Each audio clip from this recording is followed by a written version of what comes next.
మిత్రులందరికీ నమస్కారం. చాలా రోజులైంది మీతో మాట్లాడి కొన్ని థాట్స్ని షేర్ చేసుకుందామని చెప్పి చాలా కాలం తర్వాత ఈరోజు లైవ్లోకి వచ్చాను. ఈ లైవ్ దేని గురించి అనేది ఈ లైవ్ యొక్క డిస్క్రిప్షన్లో ఆల్రెడీ పెట్టానండి. ఒకటి యొక్క బ్రతుకు తెరువు మీద నిర్దాక్షిణ్యంగా, అతి కిరాతకంగా, క్రూరంగా దెబ్బతీసేటువంటి ప్రయత్నం ఏదైతే జరుగుతోందో దాని గురించి మాట్లాడదామని చెప్పి చేశాను. ఒక 15 సెకండ్లు లేకుంటే ఒక 30 సెకండ్ల తర్వాత అసలు టాపిక్లోకి వెళ్ళిపోదాం. ఫ్రెండ్స్ ఎవరైనా జాయిన్ అయ్యే వాళ్ళు ఉంటే జాయిన్ అవుతారు, జస్ట్ లైవ్లో జాయిన్ అవుతారు.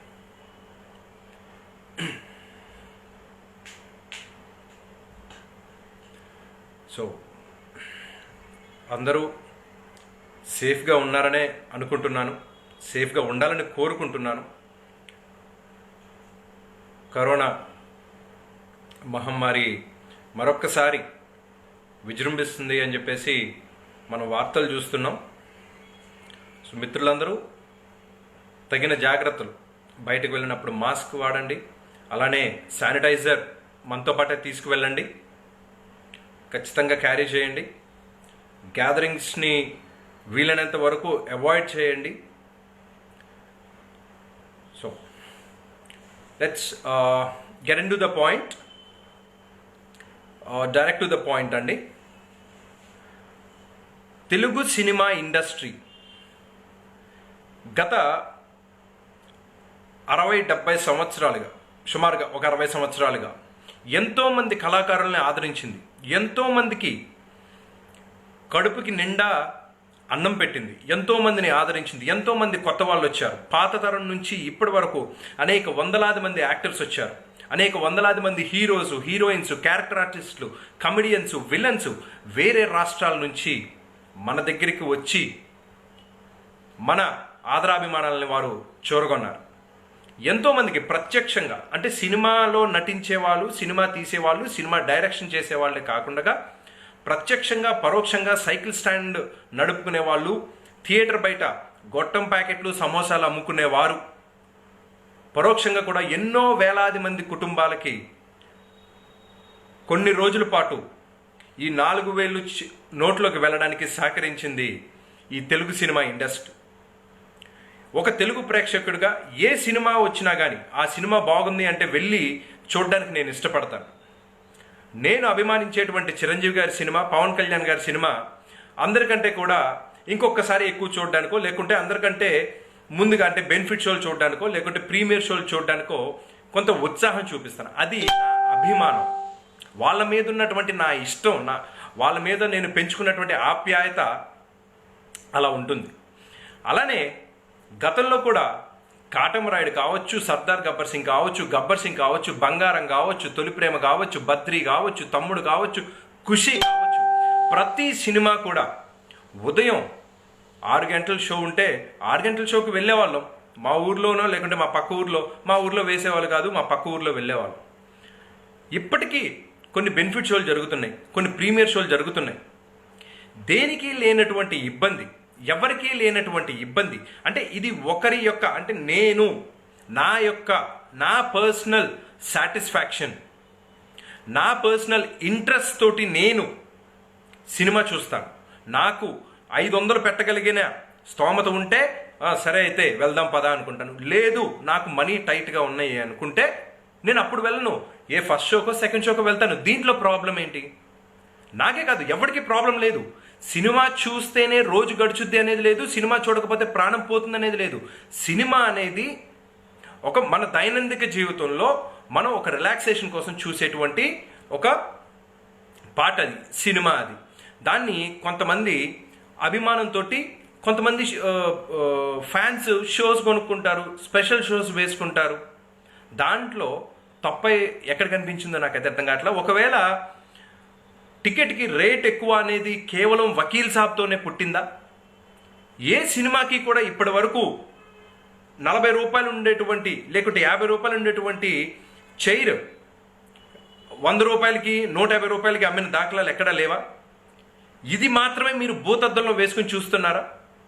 అంటే కేవలం పవన్ కళ్యాణ్ అనే వ్యక్తి జనసేన పార్టీ అధినేత కాబట్టి ఆయన్ని ఏదో ఒక విధంగా మనం బదనాం చేయాలి, ఏదో ఒక విధంగా పవన్ కళ్యాణ్ని ఇబ్బంది పెట్టాలి.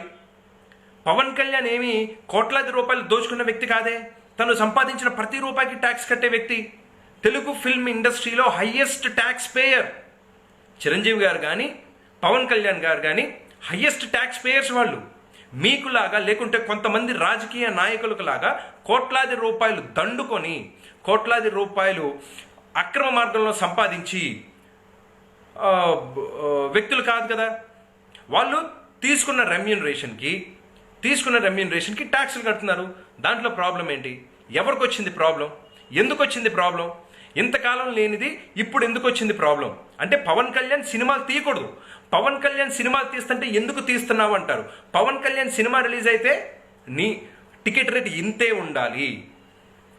ఉండాలి, ఇంతకు మించి ఎక్కువ ఉండకూడదు అని చెప్పేసి మీరు ఒక బెంచ్ మార్క్ క్రియేట్ చేసి ఒక లైన్ గీసి అంతకు మించి పెంచకూడదు అంటారు. సరే, okay, very good.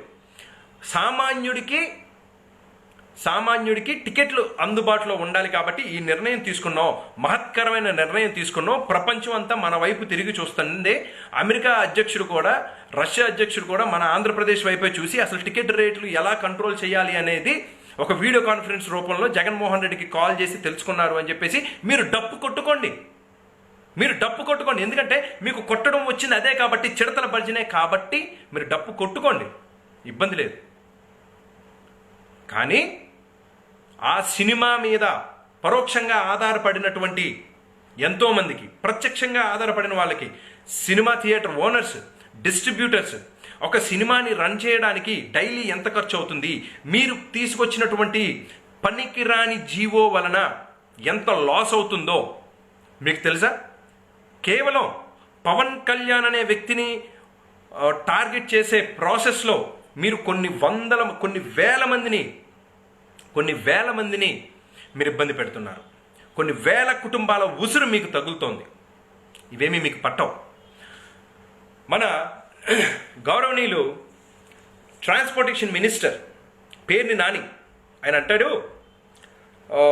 Pink already హిందీలో అమితాబ్ బచ్చన్ చేశాడు, తమిళ్లో అజిత్ అదేదో పేరుతో చేశాడు. అసలు మీరు సినిమా చూసారా? అంటే తమిళ్లో సినిమా పేరేంటో అది పలకడానికి మీకు నోరు తిరగదు. కానీ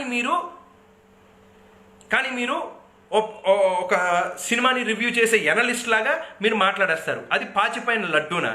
అసలు మీకు సినిమా ఎట్లా ఉంటే మీకెందుకండి? మీరేమన్నా సినిమాటోగ్రఫీ మినిస్టరా? అసలు సినిమాటోగ్రఫీ మినిస్టర్ ఎవరు? అసలు అది పాచిపోయిన లడ్డూనో లేకపోతే బందర్ తాతారావు లడ్డూనో బందర్ తాతారావు హల్వానో అని చెప్పడం ఎవరు అసలు? అది ప్రేక్షకులు నిర్ణయిస్తారు. పవన్ కళ్యాణ్ గారి సినిమా తొలిప్రేమ హిట్ అయింది, తమ్ముడు హిట్ అయింది, తొలిప్రేమ హిట్ అయింది, బద్రి హిట్ అయింది, ఖుషి హిట్ అయింది ఏంటి. ఆ తర్వాత వరుసగా ఫ్లాప్లు వచ్చినాయి. పవన్ కళ్యాణ్ అయినా, చిరంజీవి గారైనా, బాలకృష్ణ అయినా, వెంకటేష్ అయినా, ఇంకొకరైనా సినిమా హిట్ అయితే ప్రేక్షకులు నెత్తి మీద పెట్టుకుని చూస్తారు. శంకరాభరణం చూశారు, సాగర్ సంగమం చూశారు, అన్నమయ్య చూశారు, కొన్ని చిన్న సినిమాలను ఆదరించారు. సినిమా హిట్ ఫ్లాపు అనేది పెద్ద హీరో అయితే అది లార్జ్ స్కేల్లో ఉంటుంది, అదే చిన్న హీరో అయితే దానికి లిమిటెడ్ స్కేల్లో ఉంటుంది. అది మీరు డిసైడ్ చేయక్కర్లా. పాచిపోయిన లడ్డు లేకపోతే బందర్ తాతారావు లడ్డు ఇవేమీ చెప్పక్కర్లేదు. అసలు మీరేదో ఒక పొలిటికల్ ఎనలిస్ట్ లాగా మీరు ప్రెస్ మీట్లు పెట్టేసి సినిమా మీద నెగిటివ్ టాక్ స్ప్రెడ్ చేస్తారేంటి? మీ మంత్రిత్వ శాఖ ఏంటి? మీ పోర్ట్ఫోలియో ఏంటి? అసలు ట్రాన్స్పోర్టేషన్ మినిస్టర్. ఓకే, మీరు ప్రజలంటే మీకు అంత ప్రేమ ఉన్నప్పుడు, ప్రజలు ఇబ్బందులు పడిపోతున్నారు అయ్యో అని చెప్పి మీరు అన్నం తినడం మానేసి మీరు శుష్కించిపోతున్నప్పుడు, ప్రతిరోజు పెట్రోల్ మీద, డీజిల్ మీద అమరావతి ట్యాక్స్ పేరుతో 4 రూపాయలకు పైగా ఎందుకు కలెక్ట్ చేస్తున్నారు?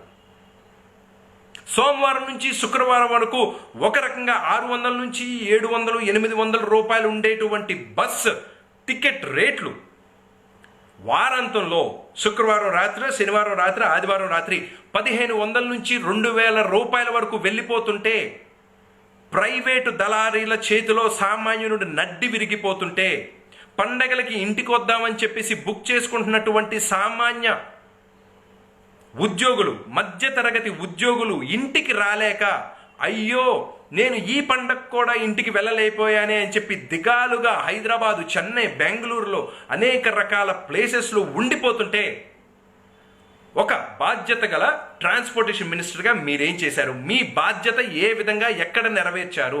నిన్నటికి నిన్న నేను వైజాగ్ వెళ్ళడానికి గుడివాడ నుంచి టికెట్ బుక్ చేసుకుందామని ట్రై చేస్తుంటే 1500 రూపాయలు చూపించింది. ఒక్కొక్క కంపెనీ వాడు ఏదో రకరకాల ట్రావెల్స్, ఒకడు 1500, 1600, 1800, 2000. మీరు ఎక్కడ మీ పోర్ట్ఫోలియోని, మీ బాధ్యతను ఎక్కడ నిర్వహించారండి? అసలు ఎంత బాధ్యతారాహిత్యంగా మాట్లాడుతున్నారు. రాష్ట్రం అతలాకుతలం అయిపోతుంది. మీరు అంటున్నారు. అలానే ఆయన పేరేంటి, అంబటి రాంబాబు, ఆయన అంటాడు నల్లకోట వేసుకున్న ప్రతి ఒక్కరూ వకీల్ సాబ్ కాదంటే. అంబటి రాంబాబు గారు, మీకు మంత్రిత్వ శాఖ ఇవ్వాల, మీరు మినిస్టర్ కోసం అనేక రకాలుగా ఆపసోపాలు పడుతున్నారు అని చెప్పి ప్రజలందరికీ తెలిసిందే, ప్రజలు గమనిస్తున్నారు, అది వేరే విషయం. ఓకే, నల్లకోట వేసుకున్న ప్రతి ఒక్కరు లాయర్ కాదంటే yes, cinema character. Pawan Kalyan అనే వ్యక్తి ఒక్కొక్క సినిమాలో ఒక్కొక్క రకమైన క్యారెక్టర్. ఓకే, స్వయం కృషిలో చిరంజీవి గారు చెప్పులు కుట్టుకునే ఆయన పాత్ర వేశాడు.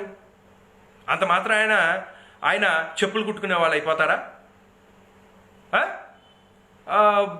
ఇంకొక సినిమాలో దాని పేరేంటి, బాలకృష్ణ గూని క్యారెక్టర్ ఒకటి చేశాడు, అంత మాత్రం ఆయన గూని వచ్చేసుద్దా? బాహుబలిలో ప్రభాస్ అంటే మీకు చాలా ఇష్టం కదా, మీ పార్టీ వాళ్ళకి బాగా ఇష్టం. ప్రభాస్ అంటే ప్రాణం ఇచ్చేస్తారు అసలు. ఎవరు పుట్టినరోజులు చేసినా చేయకపోయినా వైసీపీ వాళ్ళు మాత్రం పెద్ద పండగలా చేసేస్తారు కదా మీరు. ప్రభాస్ పుట్టినరోజు, ప్రభాస్ బాహుబలిలో కత్తులు తిప్పాడు, గుర్రం ఎక్కాడు అని చెప్పేసి రోజు అతనుకున్న రోల్స్ రాయల్స్ వదిలేసేసి రోజు గుర్రం మీద చిక్ అని వెళ్తున్నాడే హైదరాబాద్లో కత్తులు తిప్పుకుంటూ వెళ్ళాడు కదండి. క్యారెక్టర్ని పోర్ట్రే చేయడం అది.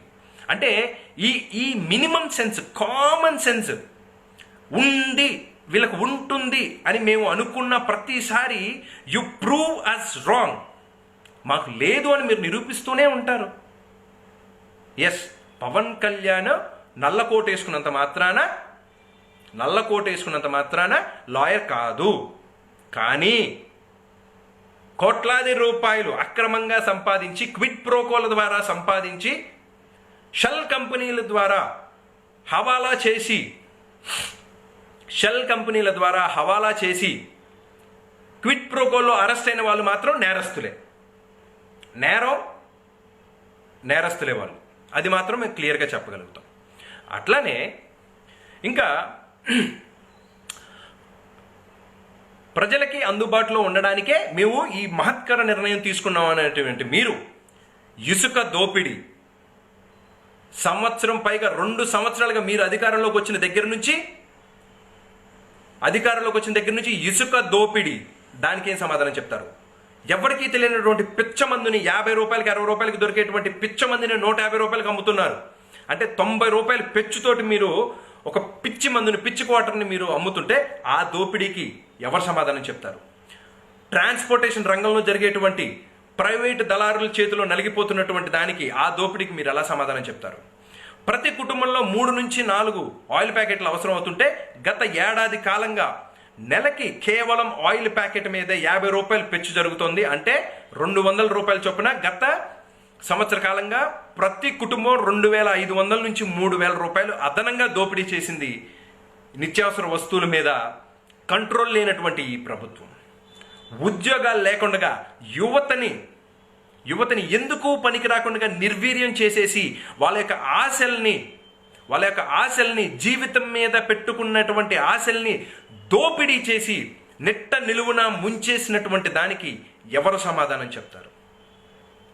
సామాన్యుడు ఇల్లు కట్టుకుందాం అనుకునే దానిని సిమెంట్ దాని ధరల్ని పెంచి, ఇసుక దాని ధరల్ని పెంచి, బంగారంతో పోటీగా వాటి ధరలను పెంచినటువంటి దానికి ఎవరు సమాధానం చెప్తారు? ఆడబిడ్డలకి అన్యాయం జరుగుతోంది. ఎంతోమంది మీరు మీరు నచ్చి మీ డప్పు కొట్టడానికి పొద్దున్న లెగిస్తే రాత్రి వరకు మీ డప్పు కొట్టడానికి పెట్టుకున్నటువంటి వాలంటీర్లు ఆడవాళ్ళ మెడలో చైన్లు కొట్టేశారు. కొంతమంది ఆడవాళ్ళని చెరిచారు. కొంతమంది భూ కబ్జాలకు పాల్పడ్డారు. కొంతమంది డబ్బులు దొంగతనం చేశారు. కొంతమంది నాటు సారా కాశారు. ఇటువంటి వాటికి ఎవరు సమాధానం చెప్తారు? వాలంటీర్ వ్యవస్థని అడ్డు పెట్టుకుని చేస్తున్నటువంటి అకృత్యాలకి ఎవరు సమాధానం చెప్తారు? ఇది కాదా దోపిడీ? అధికారంలోకి వచ్చిన తర్వాత కేవలం ఒక వర్గానికే 500కి పైగా నామినేటెడ్ పోస్టులు ఇచ్చి లక్షలాది రూపాయల జీతాలు ఇచ్చి దోపిడీ చేస్తున్న దానికి ఎవరు సమాధానం చెప్తారు? అధికారంలోకి వచ్చిన దగ్గర నుంచి కనపడిన బిల్డింగ్కి, కనపడిన పాయకానాకి, కనపడిన చెట్టుకి, పుట్టకి, గుడికి మీరు రంగులేసుకుంటూ పోయి వేల కోట్ల రూపాయలు నాశనం చేశారు. అది దోపిడీ. దానికి ఏం సమాధానం చెప్తారు? ఎవరు సమాధానం చెప్తారు? మీ ఎక్స్ట్రావిగాన్జా ఎక్స్పెండిచర్స్కి, మీరు చేస్తున్నటువంటి దోపిడీకి ఎవరు సమాధానం చెప్తారు? రాష్ట్రంలో ఎన్నో సమస్యలుండగా కేవలం పవన్ కళ్యాణ్ మీద, ఆయన మీద కక్షతోటి ఆయన సినిమా ప్రజల్లోకి వెళ్ళకూడదు అని మీరు ఏదైతే నానా యాగి చేస్తూ నానా బాధలు పడుతూ ఆపుదామని ప్రయత్నం చేస్తున్నారో, వైసీపీ కార్యకర్తలు కానీ వైసీపీ నాయకులకు కానీ మేము చెప్పేది ఒక్కటే, అందరూ కాకపోయినా కొందరికి మేము చెప్పేది ఒకటే, పవన్ కళ్యాణ్ యొక్క వెంట్రుకని కూడా మీరు టచ్ చేయలేరు సినిమా విషయంలో.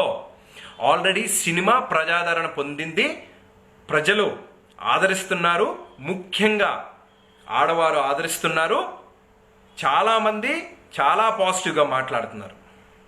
ఓకే, మీరు పవన్ కళ్యాణ్ ప్రభంజనాన్ని తట్టుకోవడం అనేది మీ వల్ల కాదు. కొంతమంది పిచ్చి పిచ్చిగా మాట్లాడుతున్నారు. అది పింక్ రీమేక్. అవును, పింక్ రీమేక్ కాదని చెప్పేసి ఏమన్నా పవన్ కళ్యాణ్ కానీ, లేకపోతే ఆయన వేణు శ్రీరామ్ కానీ, లేకపోతే దిల్ రాజు కానీ చెప్పారా? వాళ్ళు చెప్పారుగా, మేము పింక్ ఇంకొకటి. అండ్ అట్లానే పేరు నాని గారు ఇంకో విషయం ఏంటంటే, అది ఆల్రెడీ హిందీలో తీశారు, తమిళ్లో తీశారు, ఇప్పుడు తెలుగులో అంటే తీయకూడదు అని చెప్పేసి ఏమన్నా రూల్ బుక్ రాసించారా? ఆంధ్రప్రదేశ్లో తీసే సినిమాలు డైరెక్ట్ సినిమాలు అయితేనే తీయాలి, లేకపోతే మేము తీయకూడదు. ప్రభాస్ సినిమాలు అయితేనే మీరు ఎన్ని చోట్లైనా మీరు షోలు రన్ చేసుకోవచ్చు, మిగతా వాళ్ళు ఏ సినిమాలు చేసినా కానీ మేము రెస్ట్రిక్షన్స్ పెడతామని చెప్పేసి మీరు ఏమన్నా రూల్ బుక్స్ రాశారా? తెలుగులో కాకపోతే తర్వాత భోజ్పురిలో తీసుకుంటారు, ఒరియాలో తీసుకుంటారు, ఇంకో చోట బెంగాలీలో తీసుకుంటారు. మీకెందుకు? అది సమాజంలో కాంటెంపరీగా జరుగుతున్నటువంటి ఇష్యూస్ మీద ఆ సినిమా తీశారు. మీకు ఇబ్బంది ఏంటి? మీకు ఇబ్బంది ఏం లేదుగా. పోనీ మీరు సినిమా చూడమాకండి. ఇప్పుడు పేరు నాని గారు మీరు సినిమా చూడాలండి అని చెప్పేసి కార్యకర్తలు మేము ఏమన్నా బలవంతం ఏమన్నా చేశారా? ఎవరు బలవంతం చేయలేదుగా. పోనీ ఎవరైనా ఆత్మహత్యకు పాల్పడ్డారా? మన పేరు నాని గారు సినిమా చూడకపోతే నేను సెల్ టవర్ ఎక్కి దూకుతానో, లేకపోతే ఒంటి మీద పెట్రోల్ పోసుకుని అంటించుకుంటానని మీరు చూడమాకండి. అమ్మటి రాంబాబు మీరు చూడమాకండి. ఎవరు చూడమన్నారు మిమ్మల్ని? మీకంటే పవన్ కళ్యాణ్ మీద పడి ఆడడమే పని కాబట్టి, పవన్ కళ్యాణ్ తిరిగితేనే మీకు మంత్రి పదవులు నిలబడతాయి కాబట్టి మీరు ఆ పనిలో ఉండండి. మిమ్మల్ని ఏమి చూడమంటలేదు కదా.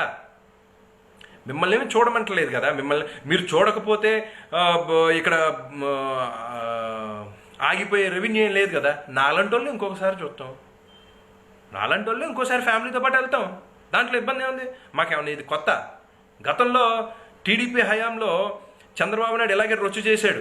ఖైదీ నెంబర్ 150 విషయంలో బెనిఫిట్ షోస్ ఉన్నాయి అనుకుంటే అప్పటికప్పుడు రద్దు చేసి, లా అండ్ ఆర్డర్ ప్రాబ్లం వస్తుందని చెప్పేసి రద్దు చేసి నానా రొచ్చు చేశాడు చంద్రబాబు నాయుడు కూడా. మీకులాగే ఏంటి, మీరు కూడా చంద్రబాబు నాయుడు ఫుడ్ స్టెప్స్ని ఫాలో అవుతున్నారు పవన్ కళ్యాణ్ విషయంలో. వెరీ గుడ్, అలాగే ఫాలో అవ్వండి. అట్లానే మాటికి పవన్ కళ్యాణ్ మావోడు అని చెప్పేసి కాపు వనభోజనాల్లో బ్యానర్లు వేసుకుని పవన్ కళ్యాణ్ మన కాపు అని చెప్పి అవసరం లేని చోట పవన్ కళ్యాణ్కి కాపు క్యాస్ట్ని అంటించేటువంటి లుచ్చా లోఫర్ నా కొడుకులు ఎవరైతే ఉన్నారో వాళ్ళు ఇప్పుడు ఏమైపోయారో, ఎక్కడికి వెళ్ళారో ఒకసారి బయటికి రండి. మీరు బ్రతుకున్నారో చచ్చిపోయారో అని తెలుసుకోవడానికి కాపు యువత ఎదురు చూస్తూ ఉన్నారు. ఎందుకంటే సిగ్గు లేకుండా పవన్ కళ్యాణ్ బొమ్మ, చిరంజీవి గారి బొమ్మ చూపించుకుని మీరు డబ్బులు అడుక్కుని ఆ డబ్బులతోటి మీ జోబులో సొమ్ములేదో పెట్టి భోజనాలు పెడుతున్నట్టు మీరు నాటకాలు దొబ్బుతారు కదా. మీ విజిటింగ్ కార్డ్ కాపు నా కొడుకులు, కాపు లీడర్స్ ఎక్కడున్నారో మీరు బయటికి రావాలి. మీరు కడుపుకి పెంట కాదు తినేది, అన్నమే అనుకుంటే మీరు బయటకు వచ్చి ఒకడి మీద జరుగుతున్న దాడిని, అకారణంగా జరుగుతున్న దాడిని మీరు ఖండించండి. లేదు అనుకుంటే మీ పుట్టుకల్ని ఒకసారి మీ నాన్న మీరే ఇప్పుడు 60 ఏళ్ళు 70 ఏళ్ళు వచ్చినట్టే మీ బాబులు చచ్చిపోయి ఉంటారు, ఎప్పుడో చచ్చిపోయి ఉంటారు. డేంజర్ టెస్టులు చేసుకోవడానికి కూడా ఇప్పుడు ఆస్కారం ఏమి ఉండదు. ఏమన్నా ఉంటే కనుక ఒకసారి టెస్టులు చేయించుకోండి, సిగ్గు ఎగ్గు లేకుండా బ్రతుకుతున్నారు కాబట్టి. ఓకే, అండ్ అట్లానే ఫైనల్గా చెప్పేది ఏంటంటే వైసీపీలోని కొంతమంది కార్యకర్తలకి బహుశా మీ నాయకుడు జగన్మోహన్ రెడ్డికి తెలుగు చదవడం కానీ తెలుగు మాట్లాడడం కానీ రాదు కాబట్టి మీకు కూడా అదే అలవాటేమో. పవన్ కళ్యాణ్ గారికి కరోనా లేదు, ఆయన చుట్టుపక్కల ఉన్న సిబ్బందికి ఆ సిమ్టమ్స్ రావడం వల్ల ఈయన ముందస్తు చర్యల్లో భాగంగా సెల్ఫ్ క్వారంటైన్లోకి వెళ్ళారు. ఓకే, సో ఆయనకి కోవిడ్ పాజిటివ్ ఏమీ లేదు, జస్ట్ క్వారంటైన్లో ఉన్నారు అంతే. 2 రోజులు 3 రోజుల తర్వాత మామూలుగానే వచ్చేస్తుంది. అయినా ఒకవేళ మీకు అంతగా మూత్రం ఆత్రం ఆగకపోతే చెప్పండి, మేము దారబంతులు పంపిస్తాము, దానికి కట్టేసుకుని కూర్చోండి, ఆగుద్ది. షుగర్ ట్యాబ్లెట్లు మా నాయుడు గారు ఒక ఆయన ఉన్నాడు, ఆయన షుగర్ తగ్గడానికి ఏదో బిజినెస్ చేస్తున్నారు. ఆయన ఏదో కాయ అది పంపిస్తాడు, నేను కావాలంటే నేను కొని పంపిస్తాను, మీకు వేసుకుంటే వచ్చి ఆగుతుంది ఏంటి. కాబట్టి వైసీపీ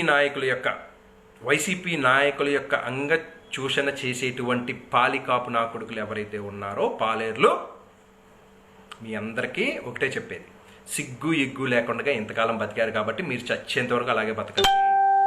మీ అవసరాలకి మీరు భోజనాలు పెట్టాలి అంటే మాత్రమే గుర్తొచ్చేటువంటి పవన్ కళ్యాణ్, చిరంజీవి గారిని ఇంతకాలం వాడుకున్నది చాలు. కొడకల్లారా మీరు కనిపించాలి, చెప్పుకి పెంట రాసి మరీ కొడతాం రా, అది ఆ రోజున మాత్రం దగ్గరలో ఉన్నాయి, గుర్తుపెట్టుకోండి కంపల్సరీగా. అది చెప్పు తెగిపోయేలా పెంట రాసి మరీ కొడతాం.